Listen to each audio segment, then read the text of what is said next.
Hi, my name is Beth Hiley here for Board Game Geek at SPIEL 2016. I'm sitting down with Francesco Nepitello from De Veer, and you've brought us Barcelona, The Rose of Fire.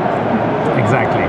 The Rose of Fire is our new game, my game together with Marco Maggi, where you might remember us as the designers for The War of the Ring, a game about the Lord of the Rings, that and a line of other titles for different companies. That's our probably most serious attempt at making a game that is thematic but not connected to, not exactly a hobby market type of game. So it's still not a simple design. It's a very involved design due to the fact that it's an historical subject that De Veer, the company actually from Barcelona in Spain, wanted us to design. So we're being commissioned. So it's a game about the expansion of the city of Barcelona that at the end of the 19th century and early 20th century, when they decided to break down the walls of the city and expand in the surrounding countryside. If you fly over Barcelona, you will see that it's basically a city that begs to be made into a game because it's divided. Yeah, it's exactly like a grid of octagons. So when you see that, you say, I must design a tile I must game this.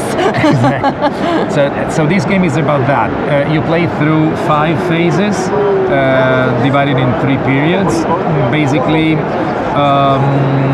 showing exactly the transition between being a small town into a modern metropolis. The city was very wealthy. The players are wealthy patrons that made their money in the colonies, in the textile industry, and so on. And they decided to make their city better. It was a period where, the end of the 19th century, where idealism was quite high. So it was not only about making money, but of course that played a big part of it.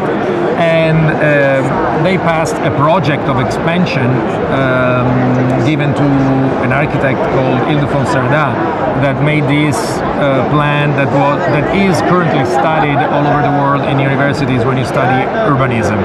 So Cerdà had an ideal, a vision, and it was about making a city that had not ghettos or different separations between statuses.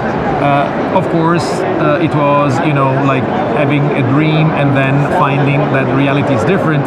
And we are trying to put this contrast in the game, because in the game, of course, you win by gaining victory points, and they represent money. They represent your wealth, and you should do as much as possible to gain money during the game. And that you build buildings, you construct buildings, placing tiles and putting buildings on them. The colors are the colors of the players. So there are different types of buildings, and these buildings are they give different values in wealth based on the size. There are 4 of them actually. Now we only see 2, but upper class, middle class, working class, and low cost. But the city at the time was attracting a huge amount of immigration from all over Spain, because of course people was attracted by the wealth of the city and they wanted to be part of it. So we are presenting the players with the problem that you want to make money, but there's so much people coming into the city. It's an opportunity, of course, it's a resource, having so much people wanting to work for you, but you need to take care of immigration. You cannot simply fight it. So what you do when you build buildings, you need to consider that the smaller buildings give you wealth points, but the larger ones house more people. If you do not take care of that, and too much people won't go into your houses, they will go into the Raval. The Raval was historically a slum, basically, in the old city, where many families lived in the same place. And of course, when you have so many people without working there, they start having bad feelings about the wealthy people.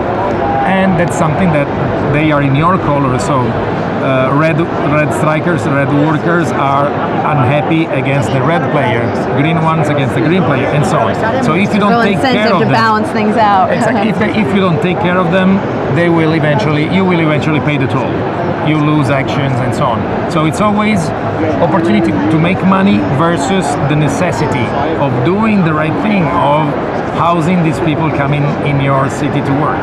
So I think it was an opportunity for us designers to do a game with some serious issues and themes, not simply making a game, but of course in a way that the game is entertaining. Right. So. Well, and I know one of the things people have been really talking about is the art design on this game, which is, if I'm not, correct me if I'm wrong, but is a Spanish design of artists. This is the kind of artwork you would see in the city itself. Oh yes, yeah. One of the things when you visit Barcelona today, you see especially one thing: the modernist buildings. Modernism was the architectural and art movement that was prominent in that period of time, between the end of the 19th and the early 20th century. All over Europe in different ways, Jugendstil and so on. In Barcelona, it's called modernism, and it's amazing because you have all those fantastic buildings, especially by the very famous architect Gaudí. You can be in the game, you can be the guy that starts the construction of the Sagrada Familia, or the one who builds Casa Fuster, or La Pedrera, the places that everyone goes to see when you visit Barcelona.